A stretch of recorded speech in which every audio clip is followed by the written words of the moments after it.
how it is possible for us to live in a society and drive through the cities and the villages and not be aware of the extent of the really dire conditions under which these kids at a very young age and their parents live.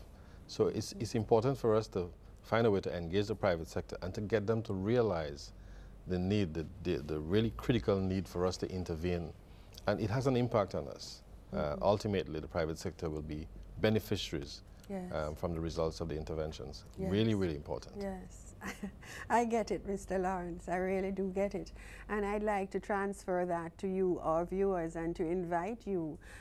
This program has actually been tested in the Caribbean quite widely, in Dominica, St. Vincent and the Grenadines, St. Lucia, Jamaica, Belize, Dominica. Did I say Dominica already? But in these countries, you now have the opportunity to visit the website, to take a look at what's actually happening with the program, go on a tour.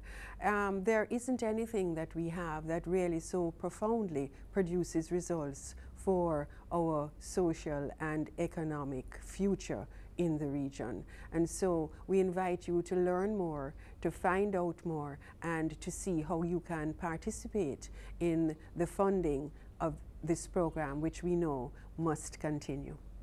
We'll be right back. Taking care can be so easy. It's as easy as 1, 2, 3. Whether you're family, friend, or neighbor, come on, take a stand. A hug, a smile, a patience, or sometimes just to hold our hand. A message from the Caribbean Child Support Initiative, a program of CARICAD with support from the Bernard Bandler Foundation. Take good care of the children. A picture is worth 1,000 words. Got it? Taking care of us can be so easy. Take good care of the children. Welcome back. This is our final segment in our discussion on the Roving Caregivers Program.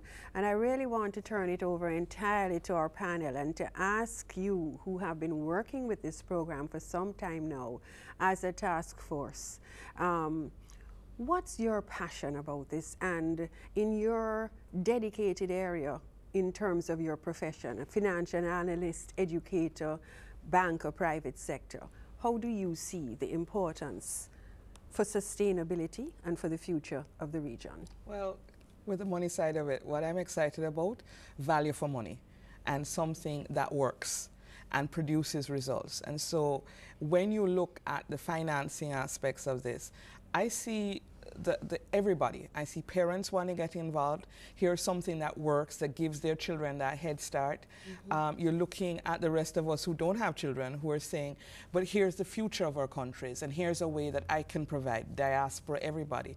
And so from a financing perspective, I think you're going to get buy-in. You're going to get buy-in from the public. So if there is money that has to be raised, they will find it. And there's going to be a demand for this product. So you're going to find people saying, we want our area to have it.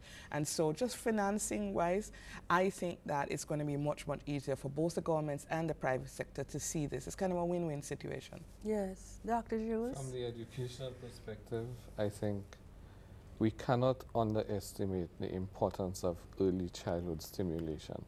And this is not about learning the alphabet and cramming the formal stuff. It is about exciting the imagination of children, growing their natural curiosity, developing their mental and motor skills. It is really about, watering the plant at the early stage so that it can absorb the sunlight of education later on. Beautiful metaphor. Well, listen, in the recent past, there's been a lot of emphasis placed on corporate social responsibility. And I know that in the region, within the means of the private sector, they have given generously. They've given to all sorts of causes. Carnival, Christmas, National Day celebrations.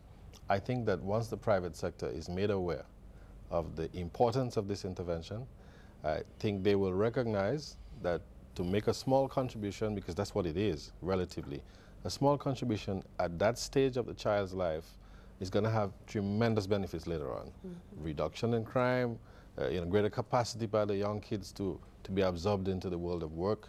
There are so many benefits that can be derived for such a small level of investment. I'm satisfied that once the information is made available, that the private sector will come on board and